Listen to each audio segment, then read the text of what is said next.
Hello everybody, it's Alecia. Welcome back to my channel. Thank you for being here with me today. I appreciate each and every one of you for joining me.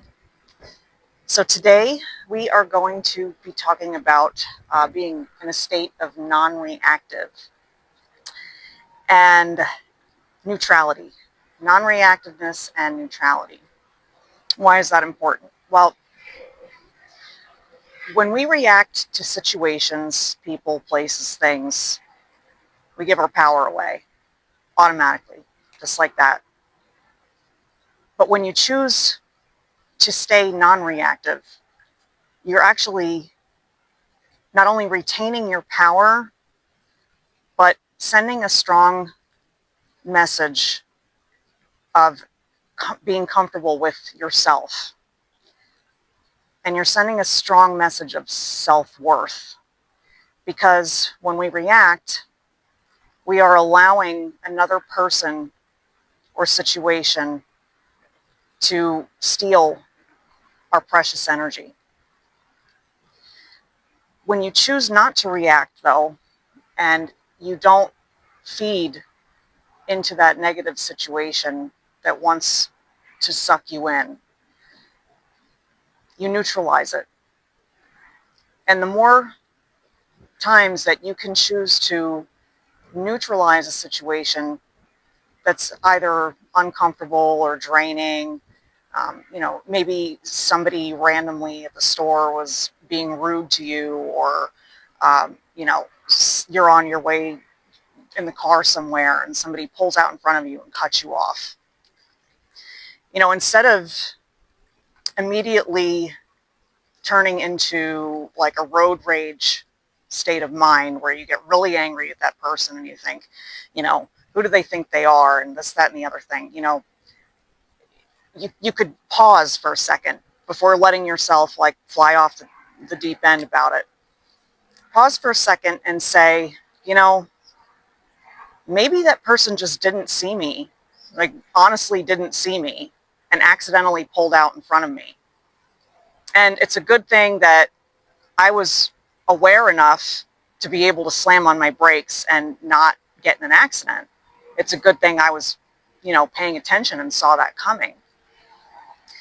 Because, have you ever accidentally like pulled out in front of somebody and then like after you realized that it was too late and you were like, oh shit, sorry, the person can't hear you, but it was like a blind spot, whatever.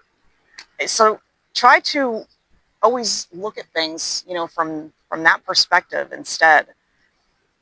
Because when you try to turn a situation into that it's always a positive outcome in some way, and you can always do that. You can always, even if you can't see the positive outcome, you can tune into the possibility that there was a positive outcome.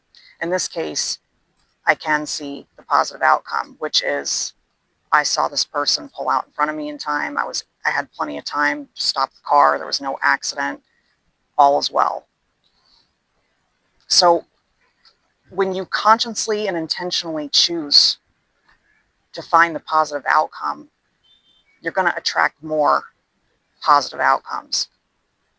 If you can train yourself to see everything in life as a positive outcome, even if it doesn't feel very positive in the moment, just to know that divine intervention sometimes is protecting you from something or redirecting you to something even better. So if you can walk throughout your day with that level of faith and knowledge that you're being protected and the outcome is always positive in one way, shape, or form. You just don't always see it necessarily right away, but that's where your faith comes in. I can give you one really good example that has happened to me personally. I know I used somebody pulling out in front of you in the car as an example, but some years back, I did get in a car accident. It wasn't with another person. I was with a deer, but this deer just destroyed my car. I wasn't going very fast, but it was kind of leaping off of a hill as I was going by, and it landed on my windshield. And then after smashing my windshield, it tumbled to every other window down the other side of my car, smashed all of those windows, and then landed on the rear window and smashed that too. And that's where my poor dog was sitting back there. And neither of us got hurt or anything like that. But I mean, it was loud and it was scary, and it happened so fast that there was just no way for me to get out of this deer's path. I didn't see it until it was already like in the air, one or 2 seconds before it was going to land on my windshield. So there was nowhere for me to go. It was kind of like, turn your head, close your eyes, and this is going to happen.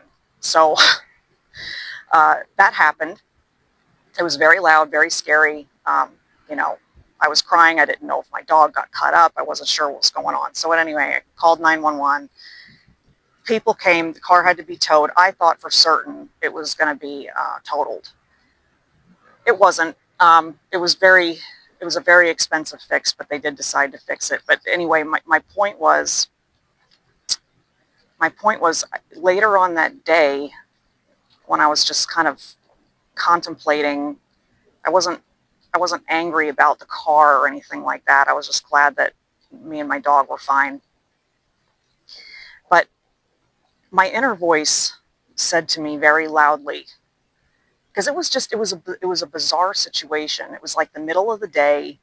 Deer don't usually behave that way in the middle of the day. It was just kind of odd. But my inner voice said to me very loudly, you know what? We're sorry that this had to happen, but what would have happened later in the day when you were on your way home, I was on my way to my sister's house for a picnic. And what would have happened on the way home would have been way, way worse. So we had to kind of like throw the steer at you, sorry. But it was so incredibly clear to me that I was like, oh, okay. So maybe that was preventing me from being in a fatal head-on collision on the way home. Positive outcome, right? So, and every situation, you're not always going to feel like you're being spoken to quite that clearly. I understand that. But even in small situations, you know, in the instance that somebody is being rude to you in the store, instead of taking it personally and getting offended, understand that it has absolutely nothing to do with you. People are just projecting their own feelings about themselves inside onto you. So it has absolutely nothing to do with you. Just pause for a second and say, you know what, this person must have had a really rough morning. I hope they have a better day, because it has nothing to do with you. You can't, even in your more personal relationships, not just with strangers, you have absolutely no control over what somebody thinks about you or what their judgments are about you. It's human nature for everyone to have their own thoughts, opinions, judgments, but you can't control any of that. So you have to just let them, and the only thing that you have choice over is your thoughts and reactions to it. And if you choose not to have any reactions to it, you're actually doing your own well-being a favor, because you are doing the only thing that you do have control over, and that's your own reactions. And you're keeping your own sacred energy safe. Don't give your energy away blindly to things that don't matter. And that's just the thing too. that word matter, I want to touch on that a little bit, because the only time things have excessive meaning to us is when we're making them matter too much. So when you're getting upset over a situation that you have no control over, ask yourself where you're giving it excessive meaning and why it matters so much. And in a month from now, in 3 months from now, 6, a year, is it going to matter at all? And if the answer is no, make a new decision to have a new thought, because you don't want to walk through your days shaping your tomorrows with a bunch of crap that doesn't matter, right? I mean, when you think about it, most things that you give your energy and attention to, a lot of them don't matter. So start being intentional and selective on what areas are mattering too much. Because at the end of the day, the only thing that truly matters is how you feel from moment to moment. I mean, as far as, I'm not trying to say that other people don't matter to you. Obviously, your loved ones matter to you. Your children matter to you. I didn't mean to come off like nobody else matters, but you don't have control over their feelings. So people have to work through their own feelings, their own emotions. They have to let those rise up within themselves and release them themselves. You can't do that for them. You can love them, but you can't make their feelings matter to the point where you're actually taking responsibility for them either, if that makes sense.